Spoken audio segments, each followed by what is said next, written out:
As we continue to celebrate the Armed Forces Remembrance Day, we move on amid that same narrative. And joining us for this particular discussion is Colonel Nasiru Salami. He's the Secretary, Nigerian Legion, Lagos Chapter.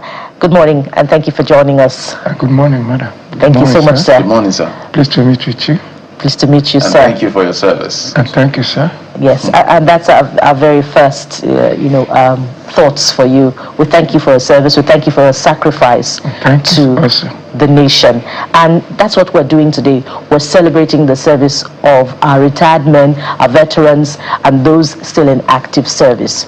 So as you reflect on this day, I'd like you to recall memories of your days in active service.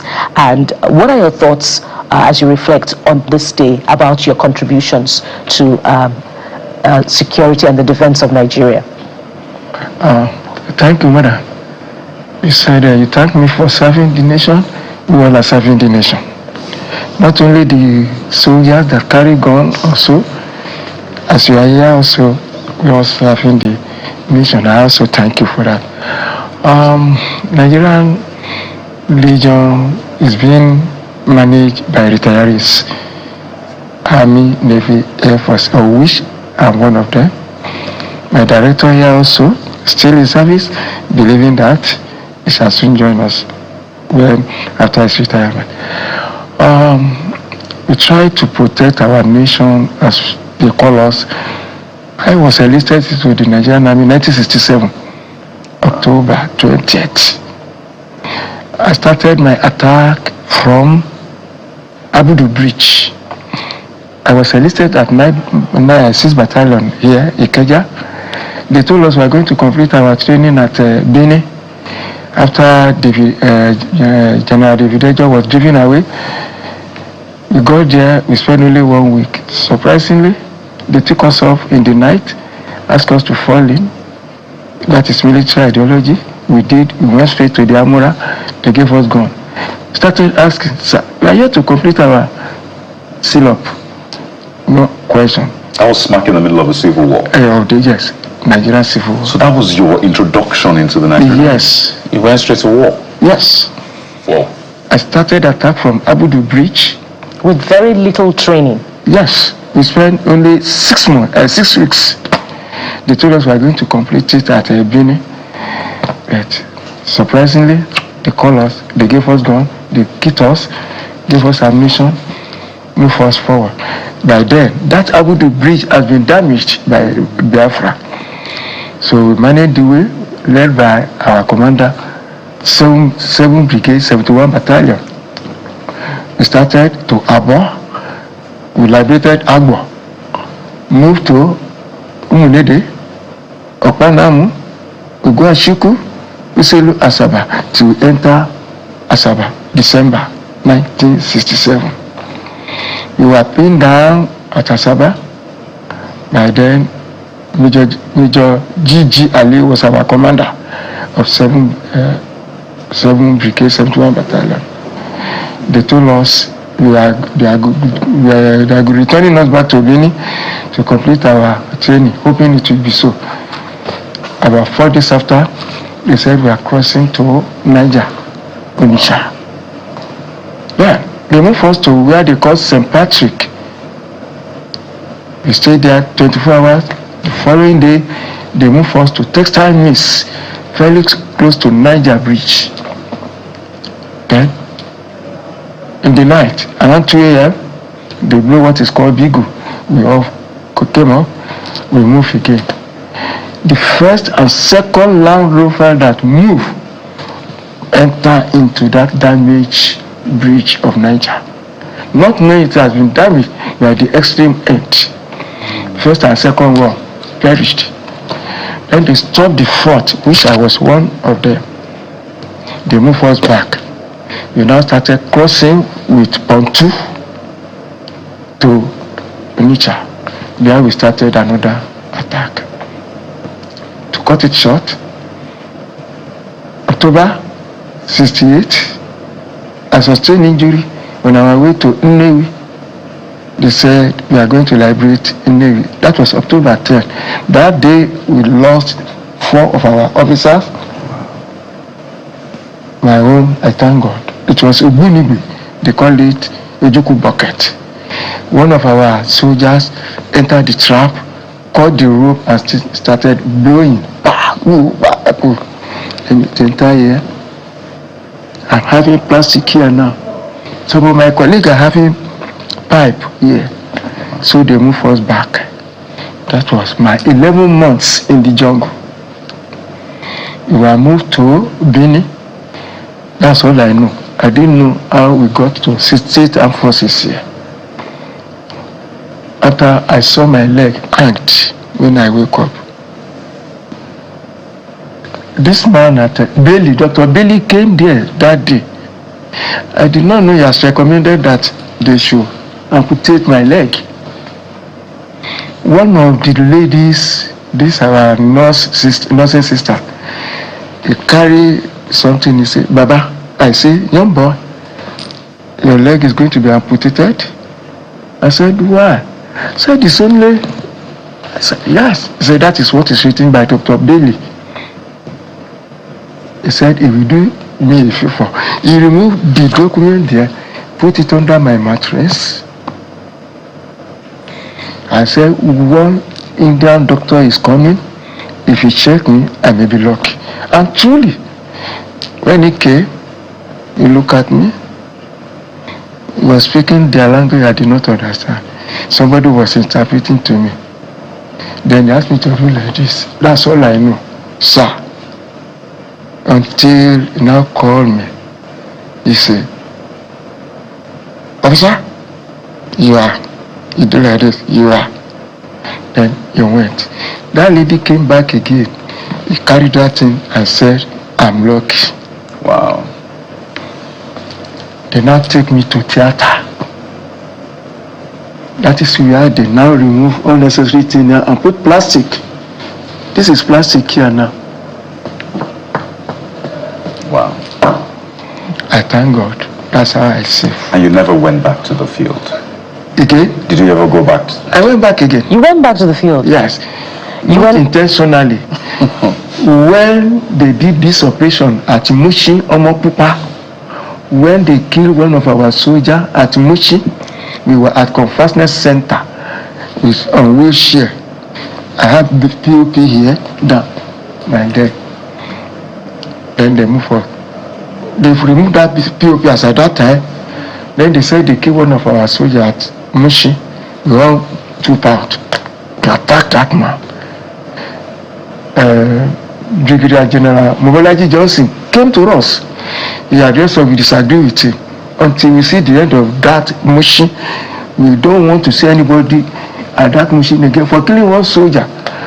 He appealed to us. We said, okay, let's thank God. We went back. About 2 weeks after, we wake up in the morning to eat. They say they are going to bring food to us. We should not go to kitchen again. And we used to go to kitchen to collect our food. Not knowing they have arranged for military police to round us up. They brought this LMTS municipal.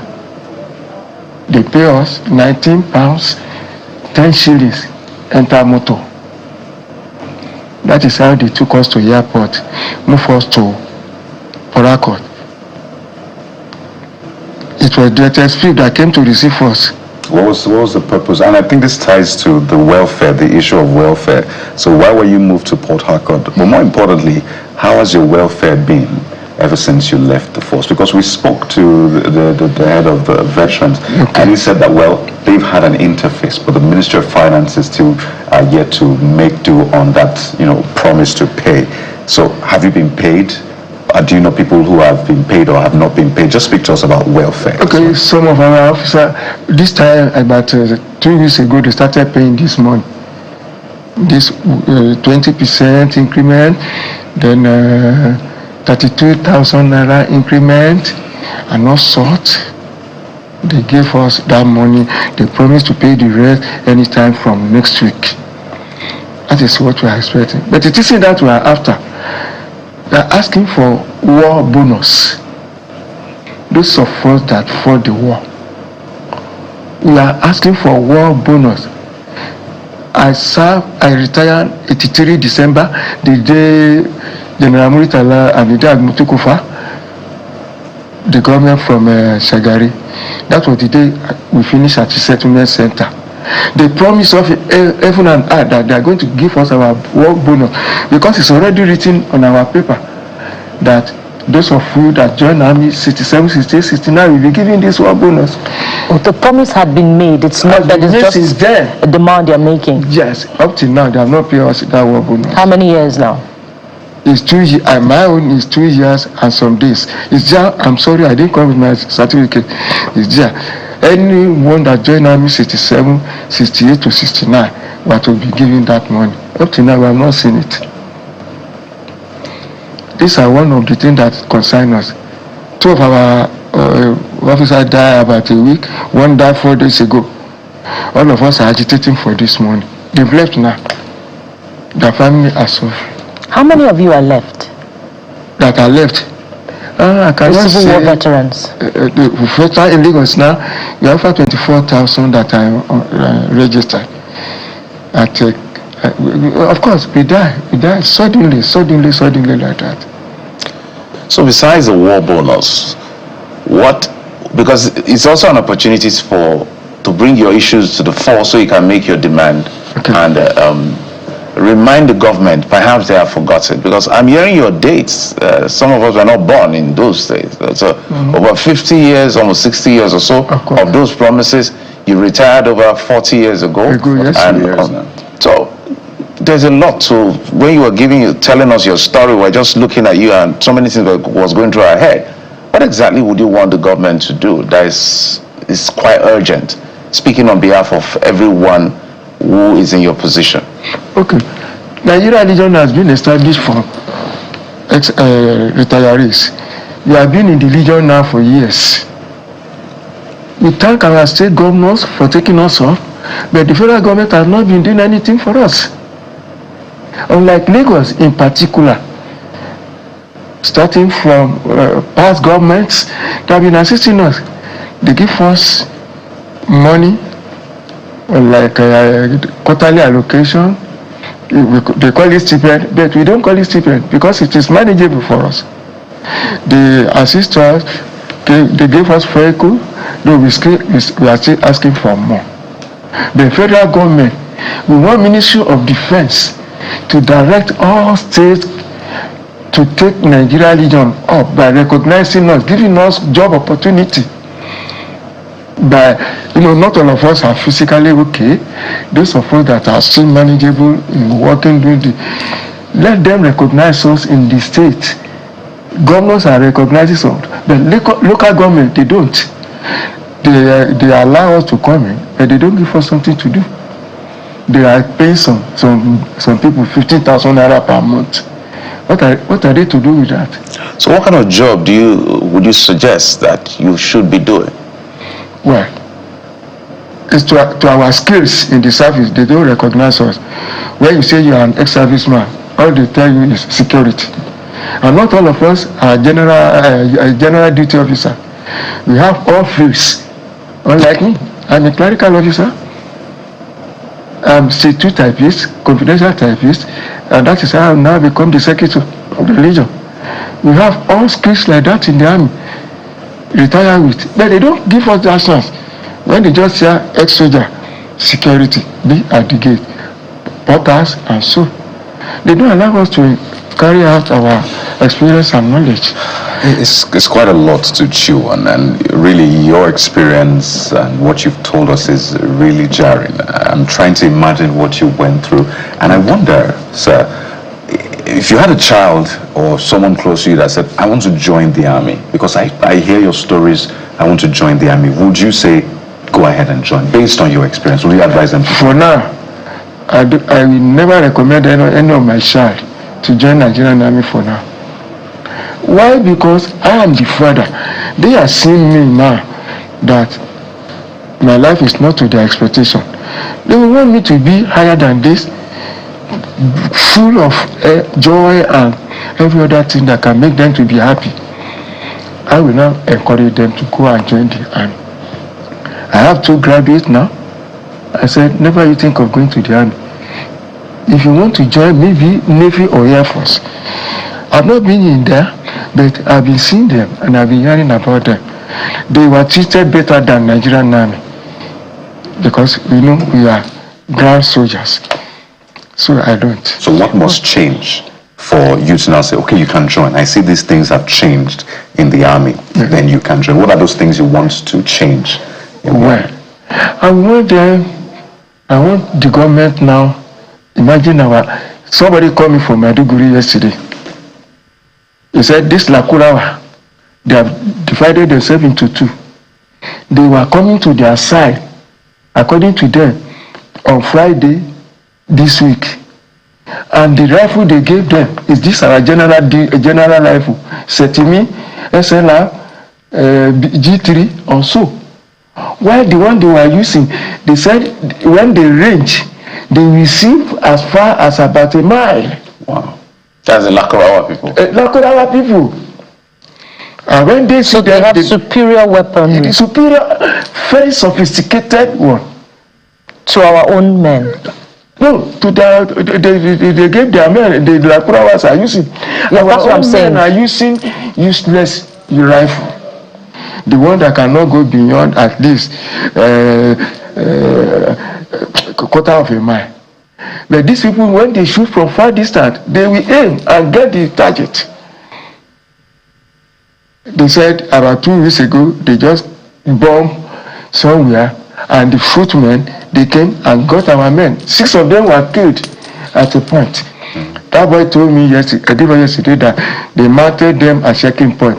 They were the one that tried to go to climb the tree. Because if the people see them on the ground, they will quickly target them. But from where they are, they will be seeing them from far distance. When they now see that they are very close to them, they will start to run away. Let government come to their aid. I want to say something.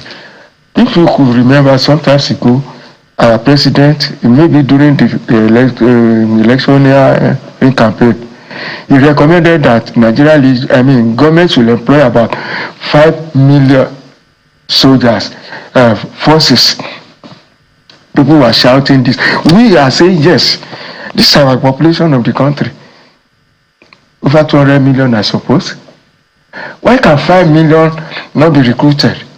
Let them recruit them, establish division, brigade, battalion to man all-round defense in all our nation.